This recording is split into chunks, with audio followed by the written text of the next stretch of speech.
Love and money. A perfect match, right? If only it were that simple. Money is personal for everyone. We grow up with different values, learn different money habits from our parents, and develop our own financial preferences. So when two people with unique money mindsets come together, disagreements are bound to happen. Maybe one of you is a saver while the other is a spender, leading to frustrations over wasting or hoarding money. Or maybe you can't agree whether to play it safe with your savings or take financial risk. If you love your partner, the last thing you want is to constantly fight about money. You want to figure this out together. That's why in today's conversation, I'm talking to Brian Page about how to find common ground when you and your partner have different financial perspectives. Brian is the founder of Modern Husbands, an organization that helps busy dual career couples manage money and home life as a team. We dive into some really practical topics like how spenders and savers can find peace, what research says about combining versus separating your finances, and how to create a fair balance with household responsibilities. This episode was especially helpful for me because my partner Gabby and I have been navigating these conversations ourselves as last summer marked our 5 years of dating. I hope you enjoy my conversation with the lead dad and modern husband, Brian Page. You know those moments where you think, I wish I would have learned this in school? Those are the topics that we love to talk about. Join me each week as I interview experts sharing their strategies for solving problems that us young adults will face throughout our 20s and 30s. So what are you waiting for? If you want new episodes about adulting advice every Monday, hit that follow button.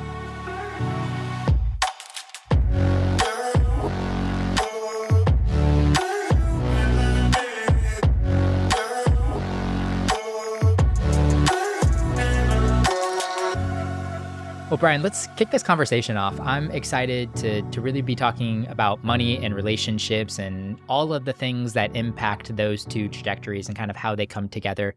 I first want to talk about finding common ground and really come at this from a place of a relationship, a couple that has different money mindsets, and happy to use you as a personal example if you feel like you and your partner are on maybe a little bit different sphere. Sure. But the two obvious ones I think are the tightwad and the spendthrift, somebody Mhm. that likes to spend versus somebody that likes to save.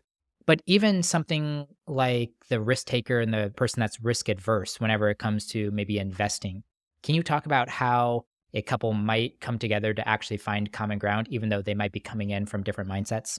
I'll give you a quick explanation that's pragmatic, and then I'll share a story to try to drive it home, and then I'll circle back to how that's applicable in my story. So I think that the most important thing that couples who have different money stories that have created different money mindsets that they can do to work together is to meet frequently to discuss their financial circumstances. It should be done proactively. It should be a routine as a part of what you do in your relationship. It should be done at a time and a place where emotion is low, so cognition can be high. Maybe it's out on a walk. Some other, like I like to do it at the kitchen table because I have our little spreadsheet. We use Tiller, but what matters most is that you're in an environment where you can have transparent conversations that are not only responding to kind of what's occurring now in your financial world at home, but also where you want to get. But that's far easier said than done if you haven't done the legwork, if you're not empathetic toward one another, if you don't recognize that we all have our own money stories and values that are going to drive our financial decisions. I'll give you an example. My wife grew up in a home where they were great parents to her and they're kind of the Joneses, right? Like the typical American family where they had a nice car, nice house, but were living check to check, couldn't really afford to pay for school, but they had a lot of the things that people really think are important. And one thing that stuck out to them that was a positive memory for my wife was a trip that they took her on to Disney World. And that trip stuck with her for many years. And so when our children were old enough, that's what she wanted to do. Well, meanwhile, in my home, my father would call Disney World a tourist trap. His vision of a dream vacation was what I shared to kick this off, where you jump on some bicycles and you flow through Europe and you live in a frugal way on that trip, but you're certainly not spending the kind of money that you would in a Disney World trip. But more importantly, what my wife learned through her experiences in her home was the values that came with their spending decisions. And those values were different than what my family had. So, as an example, my father grew up on a dairy farm and they were sharecroppers. They didn't have a lot. And to finish college, to be able to afford it, he worked on the railroad car and he lived in the railroad car and then went to college at the same time. And fast forward to my childhood, and we drove the worst junk cars that you can ever imagine. And I when I say junk cars, like, people have a vision of their mind of what that looks like. So let me give you 2 specific examples. One was just before I started driving, when someone followed us home to buy our car, even though it was not for sale, and they did so because they wanted to enter it in the Clinton County Demolition Derby, and did, and I watched it, and it won. So that's perspective. We were literally identified driving down the road as the perfect car to win a demolition derby. The second example would be the car that we had after that, where by the time my father sold the car, the door handles, everything that was basically metal, not attached to the frame and rusted off. So the door handles rusted off, as an example. The speedometer didn't work, the gas gauge didn't work. But to get into the car, my dad drilled holes where the handles were and ran metal fish wire through to the inside of the car. And to open the car door, it was like yanking on a weed whacker. Like, that was the car that my father drove. Now, bear in mind that, my mom was an educator before she went on disability. She had chronic pain from injuries and she had multiple sclerosis, but we had really good insurance. My dad was a computer engineer and he owned a lot of rental property. So we were not poor by any stretch of the imagination. And I never went without something that was important to grow as a child. But, we still drove those cars. So I go to college and I come back and I'm now, like, had an idea of what the world looks like because I grew up in a small rural town. I wasn't exposed to, what the rest of the world looked like. And I asked my dad, like, why in the world would you not spend any real money on a car? Like, I mean, it was pretty radical. So he tells me, get out your calculator. And I did. And he asked me what a car payment would be. And I shared I think at that time I said a few $100. And he said, "Well, what about comprehensive insurance? You're gonna need that. You have a car payment." I wrote that down. He said, "Okay, now take that times 12 months." Like, "All right, now take that times 20 years." And I did. And it's obviously a big number. I'm like, "Dad, what's your point?" He said, "The point is, son, that there's no way that my kid is gonna live in a railroad car like I had to afford to go to college. And that's how we could afford to pay for yours." And that money story stuck with me, and it wasn't just my upbringing, but it was the culmination of so many decisions that I witnessed as a child leading up to that moment, and I knew that there was no way that my children would pay for their own school. That was something that I valued really as a part of who they were going to become, but also what they were going to experience. And fast forward to an award I won. I was a Milken National Teacher of the Year, and it came with $25,000. And so my wife, now that we have this influx of cash, when people have what's called slack, if you read in the book Scarcity, they talk about slack. All of a sudden now budgets go to the wayside. People then maybe spend their money differently. So my wife, because of her own experiences, wants to go to Disney World. Our child's like 4 years old. There's no reason to go to Disney World, but that was important to her. Why? Because of her upbringing and a really great memory that she had with her family. What do I wanna do? I wanna put it in a 529K. Why? Because of my upbringing and my values, and it came to a head. And it came to a head not because she was right or wrong, or I was right or wrong, but we both had different experiences in our life that established deep rooted beliefs about money. And when things get really tight, or we get big bonuses or windfalls of cash, those things really come to the surface. And unless you're empathetic and understanding and really listen to explore where your spouse is coming from, you're never going to be able to get to a point where you can work together and work through those emotions as one. So how'd that conversation unfold? Poorly, poorly. I didn't know nearly what I know now. So for me, it's like I'm a tightwad to a degree. I'm not all the way to the left when it comes to tightwad status. But when I think about money, I think about safety, security. I think about values that have to do with like education and experiences. And it's in at time abnormal. I think my son yesterday, we have to get a different car. We don't have to, but it's something that I have conceded. And we told my son we were going to get like a used orange Kia. We're not, but my son believes that we are because of how I am. And his response was, why can't dad just be normal? And so I not being normal, I was like, look, and I'm gonna explain something before I share what I said and what I did. This is how not to respond. This is me responding in a way before I received training and education in this world of money and marriage. My response was, okay, fine, I'll give up. We can go to Disney World as long as you tell our youngest son that we couldn't afford to send him to college because you had to take him to Disney World when he was 4 years Oh, old. And I wasn't trying to be flippant. I was looking at the math using a compound interest calculator of what that lump sum would do if invested over 20 years. And what my wife was doing was looking at it from her perspective. Now, when you take a step back, or if you're just simply listening to this in your marriage, you realized I slept on the couch. That was not a nice thing to say or the right approach.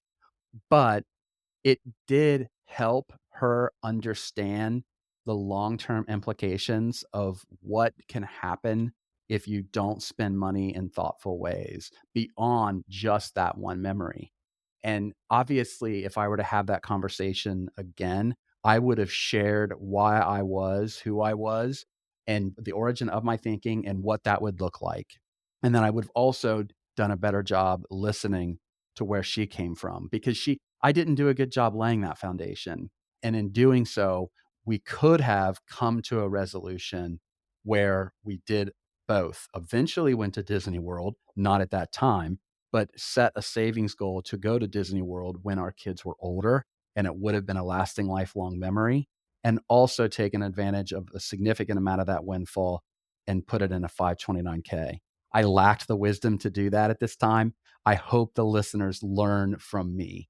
yeah, it's challenging in a relationship. On one hand, I think you can do so much as a team and as a couple, and I think we're going to talk about that near the end of the conversation. But you also are competing against two people with their individual goals and their individual Right. mindsets too, and I think that's really challenging. And I could easily see from your wife's perspective, especially if you got 25,000, can we set aside 5 or 10 or 15 of that, do the Disney trip, and then you go ahead and take the 10 and put it into the 529? That seems fairly reasonable, but even, you being a tightwad might not be able to, I don't know, think through something like that or allow something like that if you didn't already set like a pre-planned savings goal. This money that came to you you're seeing it as an opportunity to get ahead on investing and saving, not necessarily to take half of it and go expedite a trip that you guys didn't necessarily even plan for at that time. And frankly, because I was also raised that Disney is a tourist trap, Yeah, yeah, yeah. my thought is like, this is gonna be painful. And like, God, your listeners are gonna hate me after this. I really don't like Disney. Like, it's like Walmart in the heat. There's like really long lines. People are frustrated. Kids are nagging. They're whipping their kids. It's not what it looks like on Instagram reels. I know there's Disney lovers out there. I get it. But I just feel like there's better ways to spend your money. Again, I if you love Disney, I'm very sorry. Gabby, my girlfriend and I have found common ground. She absolutely loves Disney. I'm kind of in the same vein as you. I would rather just go run outside and, go to a national park or something to Yeah, that vein if I were to like make a trip out of it. But there are elements of it that I've started to enjoy now that I've been to Disney, I think 3 times in the last 5 years, which prior to that, I went to Disney one time ever in my life. So she's definitely got me on the train of going to Disney more frequently, but we have to find middle ground because I absolutely hate sitting in the 60 to 90-minute lines to get on a ride that's like 2 to 3 minutes long. And and they're then not good. The rides aren't any good either. oh, I know, I know, Yeah. I know. But you're right. Before we get tarred and feathered by Disney lovers out there, we better change topics. Let's talk about another divisive topic, actually. Something that I didn't realize was actually going to be so divisive, which is combining your finances as a couple. I went to Reddit just to get a glimpse of what the general public thought. And there, Oh, Reddit's a good oh, place to go to get your blood it boiling. it is, it is. And I did not realize how many people are strong believers and doing it separately or keeping them separate or combining them right away. And honestly, a lot of them made some very obvious pros for both sides. So I would love to maybe let's start with some actual research or put a foundation to this conversation that we're about to have. What does the research say about combining money as a relationship? Well, I'm glad you wanna start with that because what drives me nuts is when, some influencers like, "This is the only way to do it." Like, give me a break, man. Like, I get it. You're gonna get a lot of likes and relikes and whatever all that stuff is on the Instas of the world, but let's talk about, like you said, what does the research say? Because you have to look at the masses because every marriage is different, and there is clearly a best way, and that best way is the way that works best in your marriage. And so beginning with the probably well, I know is the most common solution is to put your money together. Up until the last year and a half, most of the research, if not all of the research, at least that I have seen, would show a correlation between couples who put all of their money together, meaning their bank account money. You can't put investments together, but your bank account money and happiness in a marriage. And a correlation doesn't necessarily mean that by doing that, that caused happiness. All right. That's causation. And so the author of the research, Dr. Olson, and then co-authors were Eli Finkel and Dr. Scott out of Michigan. What they set out to do was find out whether putting your money together in a first marriage or for engaged couples, if that actually caused happiness. And for the masses, on average, and it was pretty overwhelming, what it showed is that after couples get married, the happiness declines immediately. I hate to be the bearer of bad news for listeners who are getting ready to get married, but it's just what happens. It's like a U shape, right? And there's obviously a recovery. What the research found was that for couples who pulled all of their money together, who were engaged and or first time married couples, that it buffered that unhappiness. And then after 2 years, it led to happiness. So in other words, it caused happiness. The reason I want to start by sharing that is that frankly, if you're getting married the first time, you should probably at least start with that. Just because that's what the research says works best for most people. And there are many reasons why. Like there are certainly reasons for not doing that, which I'll get into here in a moment. But for the most part, it certainly makes the most sense and it's really practical. And failing to do so, you start to get into like scorekeeping, like things that are really toxic that unless they're handled delicately, can be disruptive in a marriage and not just cause happiness, but cause distress. So let's say, for example, that you're an outlier and that you in your first time marriage tried to do this and it failed. And there could be a number of reasons why. Perhaps one of the spouses grew up in a single home and the reason why the spouse wants to have their own money or at least some of their own money is because they had a mother whose father left them and didn't and or there could have been financial abuse. There could have been significant financial infidelity, meaning they lied about money, they hid money. And so what they saw was the consequences of not being able to defend yourself financially if that were to occur. And that those are deep traumatic experiences that will probably drive someone to have at least some money in their own account. Let's say they're financial opposites and financial opposites to the extreme, meaning one's a tightwad, meaning that they do not just enjoy to save, but they actually hate to spend. And then the other is a spendthrift, meaning they can't pump the brakes. They just spend and spend and spend. And that is going to lead to a lot of problems in marriages. And so, what the research found was that the best way to handle that is to use yours, mine, and our strategy. But the order in which that occurs is important. Dr. Scott Rick from the University of Michigan found this. And what he found that was in a relationship where you have a tightwad and a spendthrift, if you have your money directly deposited into the same account, where it can be, as he would say, psychologically money laundered. And then all of the bills are paid from that account. Most of the expenses that you incur, even personally, are paid from that account. But you have your own individual accounts where a nominal amount of money goes into. And within those accounts, there's financial translucency, meaning you can look at your partner's account. It's available upon request, but it's probably best not to because it's probably going to upset you. Now, what you don't want is total secrecy, because then you could have people who are wondering, is there an affair? Is like something nefarious going on? So you want translucency. Within those individual accounts, that's where the spendthrift can spend money that the other spouse would think is ridiculous, obnoxious, and it would lead to a fight. But if you're doing that privately, it prevents that, or at least it reduces the chance of that. And the tightwad can take the money like I do and just invest more of it. That order like speaks to me, isn't just research backed, but it speaks to me. And the fact that it goes in to the account directly from the paycheck that's joint is really important. There are some people that believe that you should put percentages of your income in there, and percentages of your income should determine expenses. That is where I draw the line. That's toxic. If you start to assign a financial value on a human being, like you're not married, because there's other things that spouses bring to the table that don't have a financial value. So let's say that I'm married and I'm the breadwinner and my wife is only working part-time because she's doing all of the work at home, being the lead caregiver.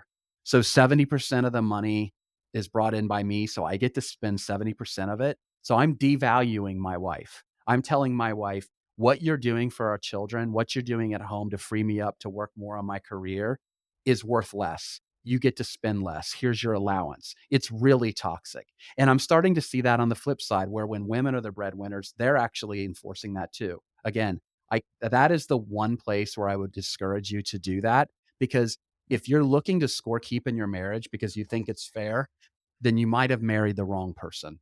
That's not how a relationship should work. The third strategy is for couples who are in second marriages, and particularly in those second marriages when there is children from previous marriages that have been blended. And Michael Van Cleve, who's getting his PhD in managing money in a blended family, what he found and what he shared is that in second marriages, there's all types of complexities, right? You could have alimony, you could have child payments. There's just many different layers of complexity that make it really hard to manage money. So, what he has suggested is to simplify things as much as absolutely possible. So his recommendation is to have an account from your previous life. Any type of child support, alimony, that comes out of a separate account for your previous life. For your new life, have a joint account. And it creates a barrier that makes it a little bit easier for the new spouses to be able to work with. It simplifies some of the things that are realities in blended families. So let's go back to the first framework that you suggested, the yours, mine, and ours. And it sounds like it's reverse to that, to the actual words here. So let's say dual income households, you and your partner, you're both putting money into a joint checking account. The joint bills, rent payment, Yeah. utilities, childcare, etc. That's all coming out of that account. And then what is left gets equally divided and goes to yours and mine account. And then you're allowed to spend as you would please out of those accounts. Do I have that correct? Not only do you have it correct, but yours, mine, and ours is what's commonly said, but you are spot on. The order is wrong. It should be ours, yours, and mine. And Yeah. I'm going to take a note. Oh, shit, I don't have a pen. Afterward, you need to remind me or email me and be like, look, you have to give me credit. Justin Peters was the one who pointed out that it should be ours, yours, and mine. I love it. Brian, you'll talk about this way more than I do. So how about you just take credit for it? I like that. Do you, in the ours account, would you predetermine the investing and savings goals that you guys have collectively as a family? Because I could also see this backfiring. And if you're the one that's taking responsibility for the saving and investing, and you've done that for 10 or 15 years out of your account, and all of a Yeah. sudden the spendthrift has nothing to show for, and you're got to be financially taking care of them, I could see that causing some resentment. So is there kind of the joint goals that are established before the money gets to the yours and mine account? Boy, you know your way to my heart, man. We're talking about the nitty gritties of this. This is great. I think let's start with yes, to answer your question, but let's start with the realities of how difficult it is to save. The old marshmallow study of where, they put a child in front of a marshmallow at the age of 5 and told the child, hey, if you wait 15 minutes and don't eat the marshmallow, you get two. And then that predicted somehow how successful they were going to be. Obviously, that's helpful to know that yes, some people have more willpower than others. But all in all, when you look at the research, the people who are most successful aren't necessarily the ones successful in saving money. They're not necessarily the ones who have the most willpower. They're the ones who establish systems to make saving automatic and spending hard. If you're looking at that, you need to recognize that your savings should be automated and not just, I'm not talking about investing for retirement. Let's talk about that in a second. But you should have a separate savings account that is a joint savings account for joint savings goals in your marriage. And that will make you happier in your marriage if you're both dreaming about and trying to get toward the same destination. And there's a savings goal toward that destination. Maybe it is a car, maybe it's a vacation. Who knows what it is, but it's something that you're both passionate about and you're both working toward. And when you structure that, it's really important that savings account is at a different bank or credit union than where you do your checking. The reason for that is that when you open your little mobile banking apps like I do, you're going to see a checking and savings account right there on the screen, and it's easy to move money back and forth. It can be done instantly. Well, all it really is literally two checking accounts. The only difference is that you might earn a little higher interest in your savings account, and you can only pull money out 6 times during the or the statement cycle. That's it. If you really want to save, then you have to use the psychology of saving to your benefit. If that money is directly deposited into a savings account at a different bank or credit union, it's out of sight and it's out of mind. You don't open your spending app to try to figure out, like, can I make my credit card payment in full right now? Can we afford this? Whatever. And then see your savings account. It's not there. That helps. And then there's obviously just the barrier of waiting 1 to 3 business days to transfer that money over from savings to checking. That could be the type of barrier that causes you to show restraint when otherwise you would just look at your phone and be like, yeah, you know what? I can spend a few $100 on Amazon right now. I can just move the money to my savings really quickly. So I think it's important to point that out. The second thing that you brought up was that as a tightwad, I'm going to be more likely to save my money or invest my money. And the way I look at it, and this is just me, I don't have any research behind this, is that I have to, in order for me to spend joyfully, I need to experience something. And that there really are three different people that I want to experience it with. I want to experience it with close friends. I want to experience it with my children. I want to experience it with my wife. And she knows all of these things. And so this is, even though it would be our own money if we had that ours, mine, and yours strategy, she's well aware of me being a tightwad. So the fact that I'm like spending the money is something where she's like supportive and telling me it's okay. But an example, if I were using ours, yours, and mine, would be the World Cup in 2026.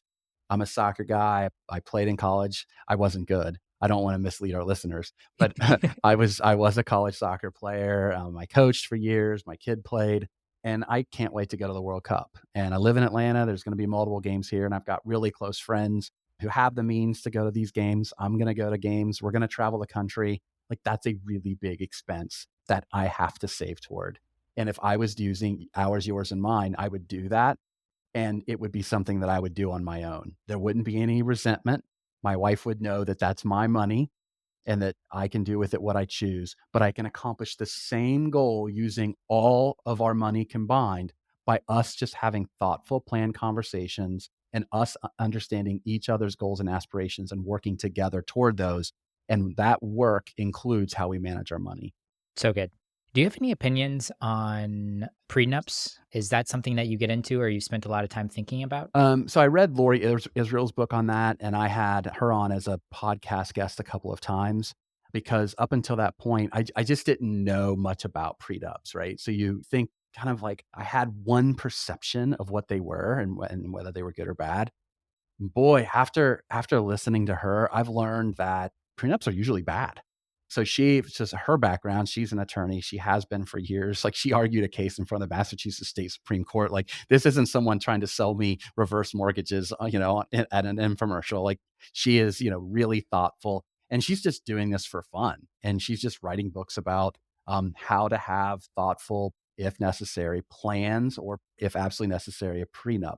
And what she found was that in most cases, first, prenups aren't necessary because state laws are written in a way where there isn't anything that's in a prenup that's going to, again, this is for most couples, that's going to be necessary to further protect you.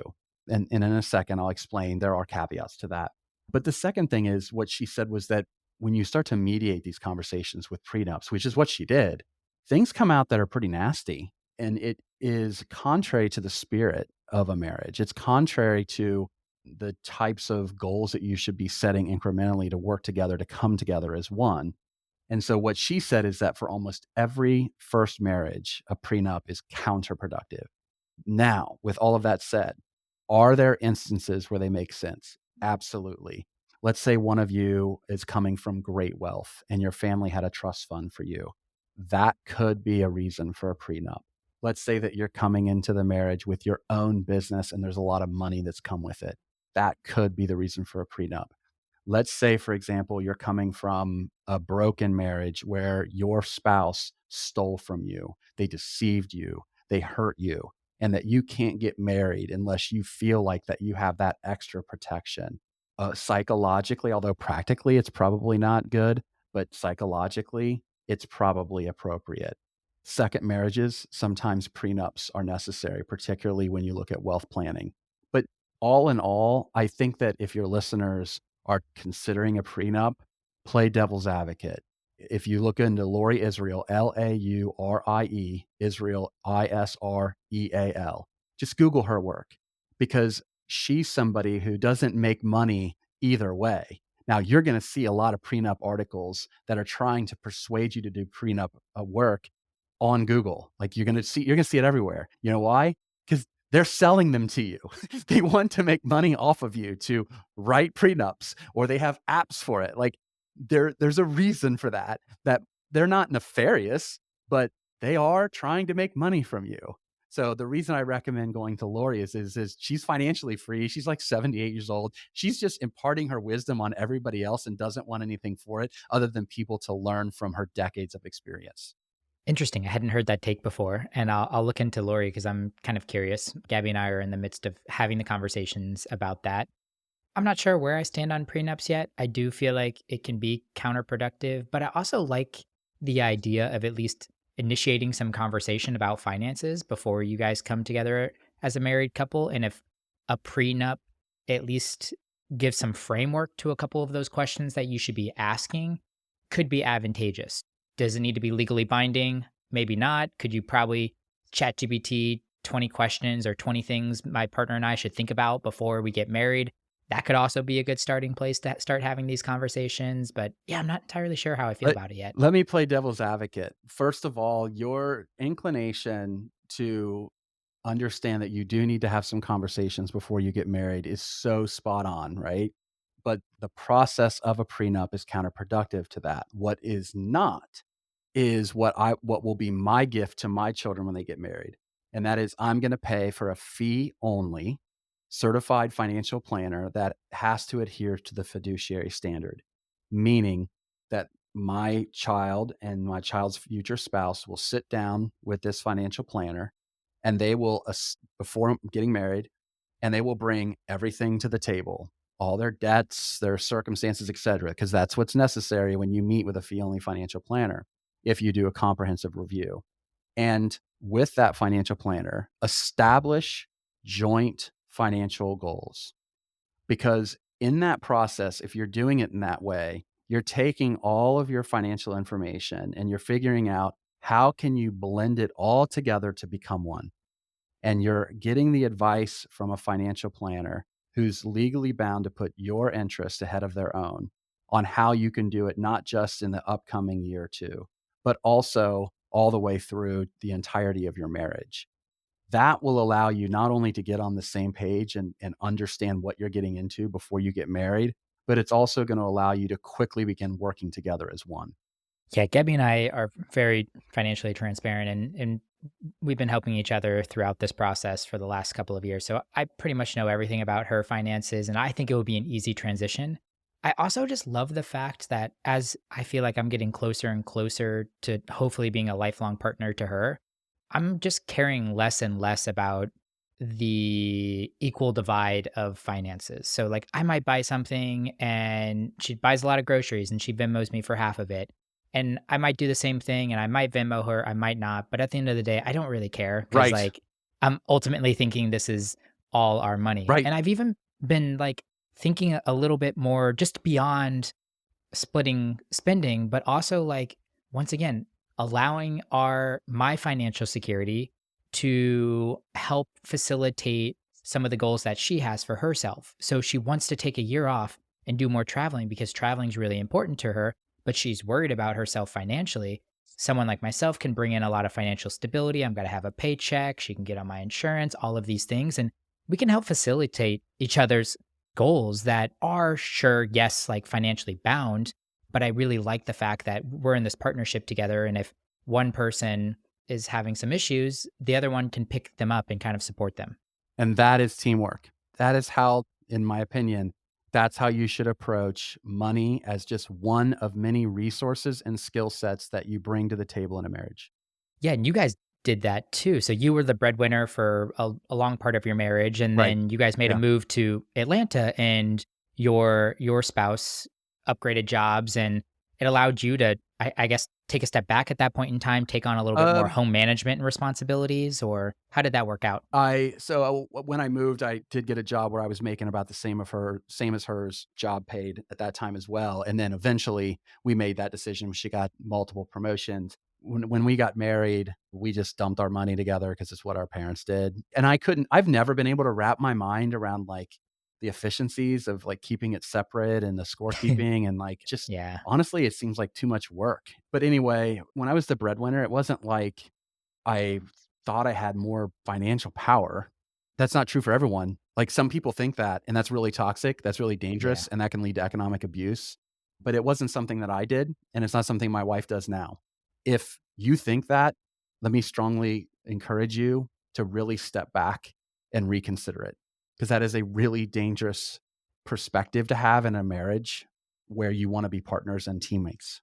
And I almost think that role can flip flop throughout your guys' Well relationship. And I said. think that's probably the healthy approach to it. There are going to be periods of my life when I'm tired or I want to pursue an entrepreneurial goal or I do want to take off some time to invest into a hobby or a non-monetary goal in mind. And same to her. And I think if we approached finances that way and allowed each other to be the breadwinner at one time or another, it's gotta make us both happy in the long run. Well, I think what you said there that needs to be reinforced the most is, what is your path toward happiness? And although I'm a financial expert, believe it or not, money doesn't drive me. It doesn't motivate me. I think the fear of not having enough to keep my family safe, that is what was driving me when I was working 80 hours a week, but we have enough now. So that motivation is gone. My wife is motivated by that. My wife is very ambitious in her career and she's in a field that pays really well. And that's what drives her happiness. And because of what motivates me and what motivates her for where we are in our relationship right now, it did make sense for us to flip flop. And who knows, maybe we'll flip flop again. And I'm really glad that you pointed out that one person being a breadwinner doesn't necessarily mean that person will always be the breadwinner, because the research shows that for most marriages, you do go back and forth. I want to bring up one last thing, and I know that probably is a segue into kind of managing the home, but just because you're the breadwinner doesn't give you the right to feel like that when you get home that you don't have to do anything. That idea is also toxic in a relationship. What you should aspire to with your partner, regardless of who the breadwinner is, regardless of whether one person even earns an income, is an equal amount of leisure time. Because when you both have a fair amount of leisure time, you're respecting each other's time, you're respecting each other's contribution, but each of you also have an equal amount of time to take a deep breath away from the stresses of the world. And when you both have time to do that, an equal amount of time to do that, you don't have any resentment and you can be stronger for each other. Let's just keep digging into this as we're kinda concluding the conversation. I do wanna open up home management and how you can equally divide responsibilities there. Fair play rules. Mhm. How does that play out in your partnership? And maybe can you give me a tangible example? So I look at things like really practically. I know that there are a lot of, unfortunately, like gender norms. And I'm using words I never would have used like 20 years ago. I'm from a small town in Ohio. Like I have 3 fantasy football teams. I never thought I'd say the 2 words gender norms together, but there are gender norms that subconsciously influence the workload that we each tackle at home. And through that, those gender norms, oftentimes what happens is that women settle into the roles at home that require a greater mental load, a greater amount of time managing tasks, and it makes it harder for them to be great in their careers. Men tend to also, through gender norms, believe that our primary and only responsibility is being financial providers. And the reason why this is important to bring up is because for men, if that's what you're going to do, is you're going to deduce yourself into just like this limited monolithic thing of like, I must just be the provider. You're stripping yourself of the humanities that make being a husband really wonderful. And if you're not the breadwinner, which is the growing case in many marriages, if you're a man, where 45% of households now have a man who makes, or a woman who makes around the same, if not significantly more than their husband, now all of a sudden you're going to experience husband guilt, meaning you feel less than, meaning that you feel like that you're not the contributor to the family that you should be just because your wife is, let's say, an executive or a doctor or whatever it may be. And not only are women suffering when you have these discrepancies in a home, but men are suffering a lot too. And men's mental health is something that's just not discussed, despite the fact that men are 4 times more likely to commit suicide than women. And we know from research that when there's a fair and equal amount of leisure time, but importantly, when there is a fair amount of sharing of what it is needed to manage the home, that not only do women report that they're happier in their marriages, men actually get a bigger boost in happiness. There's even more sex in the relationship. And so I think that when couples are listening to this, they need to recognize that in the homes that we saw in the 1950s, where men traditionally worked, women stayed home and worked from home, that model is a broken model today if both partners are working. You have to reinvent what it looks like in as a team and figure out what is it that you can do to create efficiencies in your home, to make sure that you're each managing the types of tasks that perhaps you enjoy to do, that you're good at doing, and you're dividing fairly the tasks that you both hate doing. Yeah, can you give me an example? So I think you're in charge of cooking or the food, feeding the family, right? How does that play out? Yeah, and I think and maybe it's my upbringing. My mom was sick, so, like, we cooked for ourselves quite a bit, and my brother's the same. He does the cooking in his marriage. I just love to cook, particularly outdoor cooking. Like, I Yeah. love it's just something I enjoy. So, my wife and she'll tell you this, I'm not digging her. She can't cook. She doesn't like to cook. It's not her thing. For me, it's like, "Sweet, I'll do the cooking." Now, what does that mean? This is really important to understand. What that means is that I own the mental load of it. I need to know what nights people are going to be home because the kids are doing things, what nights my wife is going to be home, or is she going to be working late, or is she going to be out of town. Those are important things to know because it determines what I'm going to buy at the grocery and when, so produce doesn't go bad. I need to know if there are any dietary restrictions, which there are. One of my children has a nut allergy. One of my children is a vegetarian. I need to know, is there going to be some sort of like event coming up on the weekend that I need to plan for? And that's going to be the case for us this weekend. So I need to plan for that. And I know that in fair play, like grocery shopping is a different task than cooking. But for me, it's far easier if I just handle it all because the communication of me going back and forth with my wife, let's say she was the one who did the grocery shopping, adding to a list, somebody's going to forget, then they're going to get frustrated. It's just wasted energy, wasted time, and it's inefficient. And so for me, I just handle it all. And if the kids want something or my wife wants something from the grocery, they just put it on the whiteboard in front of the fridge, and I'm the one who gets it. I'm the one that tells everybody in a text message with a picture of what we're eating this week and what time. And it makes it easier because I don't have to like I don't wanna sound like cooperating with my wife is like a bad thing, but I don't wanna waste my time going back and forth with my wife about, like, what we're having for dinner, who's getting what at the grocery, like, it's just a waste of energy. I would rather spend my energy, like, doing things with my wife that are fun. So that's an example of if you're gonna manage the home, making sure that if you have tasks that you're responsible for, and cooking and grocerying are just 2 example tasks, that you own it. You're the adult. You're not a child. Your wife doesn't tell you, "Here's your list to go to the grocery," or "What time is dinner, honey?" or "Don't forget that our child has a nut allergy," or, like, all the things that I know a lot of men will say are a nagging wife or what a nagging wife would do. That's not nagging. It's just the wife realizing that if she doesn't remind her husband to do it, he won't do it. It's like you as a husband, like, you gotta own it, right? Now, you also in owning it, you have to follow through. Man, you can't if eating a good meal is important for your family, a nutritious meal, that I mean, maybe you're outsourcing, maybe you're going out to eat. You determine those things. You live within a budget, but, like, throwing a frozen pizza in every night is not cool. Like, you should not do that, right? So you've gotta have a standard, level of care that you both agree upon, and you have to make sure that after you do that, that there isn't nagging. Like, my wife does not stand over me and tell me how to prepare the food. If she would, that would be inappropriate, it would lead to an argument, right? If I'm making food, they know to stay out of the kitchen. I'm gonna do my thing while I listen to podcasts, and I'm going to enjoy it, and nobody's gonna hover over me like a helicopter and tell me how to do it. I'm not a child. And so I think that's one of the challenges that couples face when they're managing the home is oftentimes, like, there's one person following another person around. So I'll give you Mhm. another example. Whenever we have company, my wife has to have like, when I say everything has to be clean, like, if we had a bathroom in the attic, she would demand that bathroom is clean, even though nobody's gonna go into the attic. It was absolutely a fight, and up until recently, I didn't understand why until one of my co-hosts on our podcast said that his grandma would come to his house when he was a kid and put on an actual white glove and walk around and see with the white glove if there's any dust and judge his mother based on that. And it occurred to me and that women oftentimes are judged when people walk in their home on how clean the house is. Even though cleaning the house might be the dude's responsibility, they're judging her.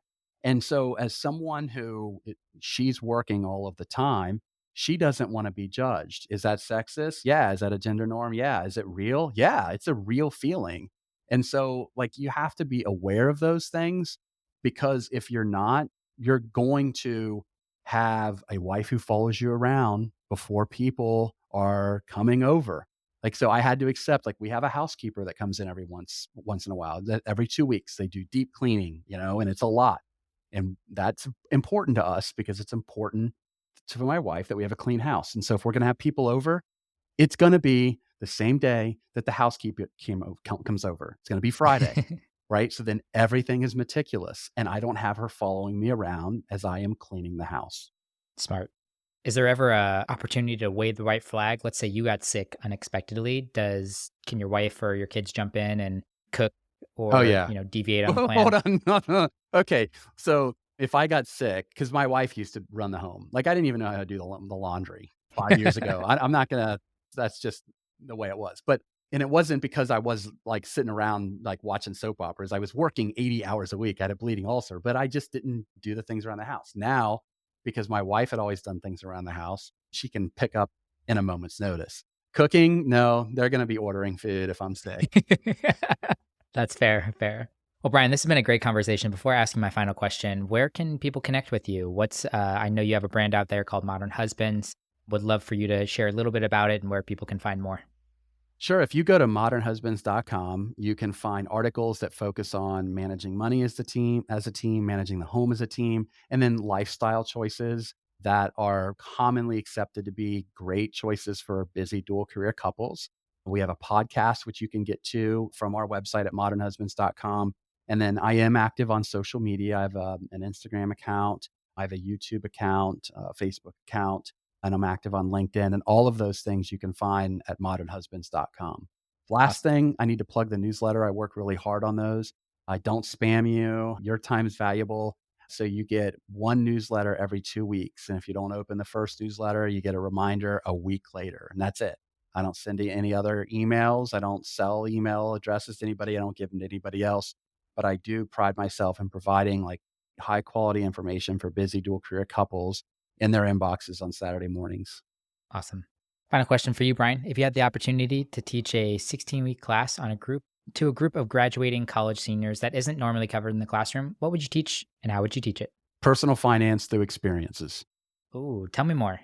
we learn through experiences. And I feel like that if you're going to embark on your journey through life after college, that you need to start life on your front foot, knowing exactly what you're getting into with the financial decisions you're about to make. And I realize you've already made one in selecting where you're going to go to college, and you might already be on your own, but you need to, at a minimum, be aware of the ramifications of every decision after college, such as how decisions impact your credit report, how decisions impact how much money you're going to have for your retirement. Like just the fact that if you can recognize that if you invest a ton of money your first couple of years and live poor, how compounding is going to cruise you to financial independence.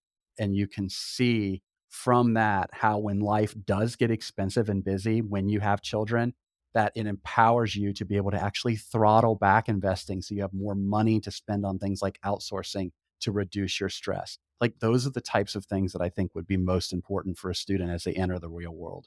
I know. I wish I could just get every graduating college student's like first 3 years and just be like, continue to live like you were just living in college, but now with a full time salary, and go ahead and pay your future self. Cause it really only takes like 3 to 5 years of some hard work to build that initial nest egg, and then letting that baby sit there. And all of a sudden you're going to be very happy with yourself in 30 years when compound interest takes its toll. Absolutely.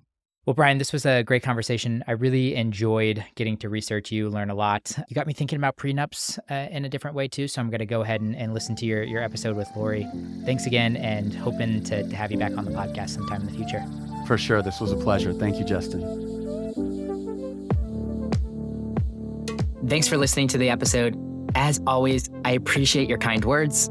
If you want to leave us a rating and review on your podcast player right now, that would absolutely make my day. If you want to find episode show notes, our blog, and other great resources, head over to tsirpodcast.com. If you have follow-up questions, an idea for a future episode, or just want to say hi, we have a contact form on our website, and those messages go straight into my inbox, and I promise you, I will reply. But all right, guys, I really appreciate you tuning in. I love you all, and you're not alone. Let's keep making it through our struggles together.